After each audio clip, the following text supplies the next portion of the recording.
So, people have been talking a lot about this new Netflix show called Big Mouth, and not in a good way. And to be honest, I was in the same boat when I first watched the trailer. I thought it looked too much like Family Guy, but with kids, and it seemed to be very cringy and mostly made me uncomfortable watching it.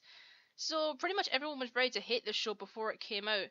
I mean, looking at it at first, it really didn't give a good impression. I mean, it was crude, vile, I thought the animation was lame and a lot like Family Guy, and I hate the Family Guy animation with the half-witted expressions I want to punch and how everything looks so stilted. And I hated the hormone monster. I thought he looked like if Roger decided to cosplay as the Beast, and I was convinced that he was going to be your typical asshole who we only tolerate because they are funny, which I swear is a trend that needs to go and die. I'm so sick of it, and I'm gonna hate someone who is an asshole whether or not they are funny. And of course, there's the stuff that everyone's already talked about, the penis imagery and the clip of the girl talking to her vag. That's pretty messed up, and I know that drove a lot of people's attention away from it. It looks so messed up, and I really couldn't believe that Netflix had actually allowed it to go through and be made. But the other day, I had some time on my hands with nothing to do, so I cracked open 8 cans of Irn-Bru, I sat down, I started the show up, got ready to hate it, and here's where the problem is. I can't hate this show. I just couldn't. It's funny. It's actually quite clever and witty. The characters are interesting and likable, and I mean, yes, it's crude and a bit raunchy as we all thought, but it's actually more downplayed than we expected.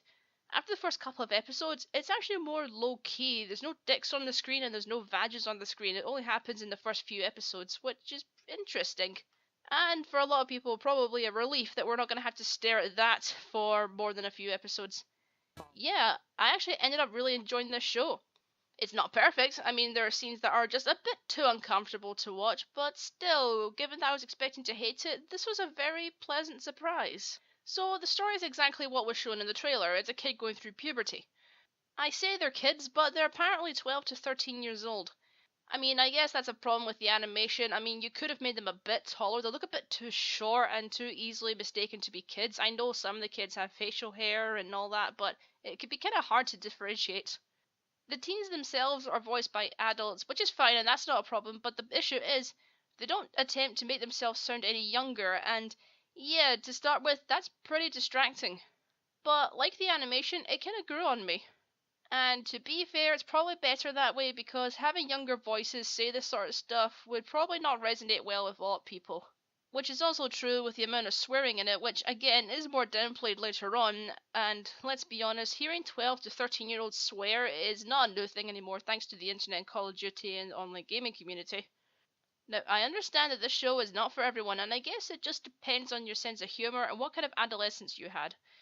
If what you see in the show was just like yours, you're probably not going to like it and you'll probably just want to forget about it. But if you're like me, where your puberty was actually pretty tame for the most part, you might find this more entertaining. One thing about the show which was interesting is that no matter what, it is relatable to everybody in one way or another. Now, I know this is not a topic most people like to talk about, but I guess I need to talk about it to get the point across. So, if I may, ladies, I don't think I need to talk about our little issue that happens once a month. I mean, by the time you're about 13, 14, it's pretty obvious and it's a real pain in the ass. Now, the second episode is all about the girl Jessie taking her first period on a school trip in white shorts, which is the worst way for it to start. Now, me personally, I was lucky enough to be in my own house when it happened, but be that as it may, I will admit there have been situations when I've been in a public place like outside or at a park or on a bus and in white jeans, and well, there was nothing I could do about it, so I just had to deal with it until I could get home or get to a toilet. And I'm not gonna lie, it is pretty accurate to the feelings that you would have when that happens. So seeing this episode did bring back memories like that, but at the same time, now that I'm 20, I can look back and cringe and also laugh a little bit at it. I know this response won't be the same for everyone, but hey, different strokes for different folks, right? Anyway, as for the characters, I found them to be more likable than I expected. When it comes to the main character, Nick, there's not much to him as he hasn't reached puberty like the other kids, but the thing is, the show isn't really about him, and it's more about the other kids in his life and their experiences. Andrew's going through his changes, and while discovering porn and questioning his sexuality like most teens do, he's still a pretty sweet and awkward guy who just wants peace and just wants everyone to get along. You got Jessie, who's a feminist, but going through the same highs and lows that girls expect with their hormones, like mood swings and, well, periods. Talking about this stuff isn't going to get me flagged, is it? And then you have Jay, who's this really weird kid from this batshit insane family who has a lot of issues, but he also likes magic and really just wants to be friends with the other kids. These guys are the main characters, and there are more of them, but we'd be here all day if we had to talk about them, and I don't want this to be a long review. Bottom line, most of the characters are pretty good, but by far the best characters for me, as well as the funniest, have to be the hormone monsters. Oh my god, I love these guys. Maury and Connie are absolutely hilarious in this. I love every moment these two are on screen. It's my favourite part of the episodes, and every time they're on, I always laugh in one way or another. Almost everything they say has to be some sort of sexual innuendo where it's something related to sex, and I love it. All the doubts I had about them were completely abolished by the second episode. Sure, they try to get the teens to do stuff related to sex or be moody, defy their parents, but the thing is, they're hormone monsters. Every teen's gone through this phase. Feel like there's this evil wee voice telling you to do stuff when you don't really know what to do and you have absolutely no idea what you're supposed to do. But despite this, it's made clear that they do care about the kids and, well, they're just doing it because that's just part of puberty, that's just part of growing up. And they take part in the kids' misadventures. Though the rules considering the monsters are pretty confusing. Okay, so get this. The monsters can only be seen by the kids they are assigned to.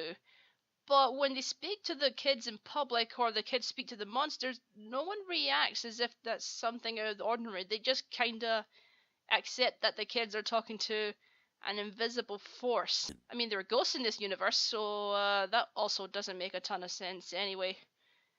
So ghosts and monsters exist, but the rules are a bit weird. I mean, like, you know, they can freely talk to the ghosts. Everybody knows about the ghosts, but not everyone knows about the monsters, and only a few people can see the monsters. I don't know. Maybe if we get a second season, we might actually get an answer for this. But yeah, back to the monsters. I love everything about them. I love their designs. I love their purpose. I love their dialogue. And oh, those voices. Night, you Prince of Westchester, you king of the tri-state area. Wait, what do we do about the mess? Sleep in it, pig. These are going to be the greatest years of your life. Now let's fling ourselves onto the bed and cry so hard no sound comes out. If the laws of nature would allow it, I would make that monstrous my wife. Yeah, I don't care how that sounds. So, yes, Big Mouth is a surprisingly sharp, witty, insightful, and funny show. I'm not saying this is the best animated show on Netflix. I mean, BoJack Horseman still proudly holds that title. But in actuality, in terms of execution, it holds a lot of parallels to BoJack. It was advertised and received poorly, and the first few episodes were a bit choppy.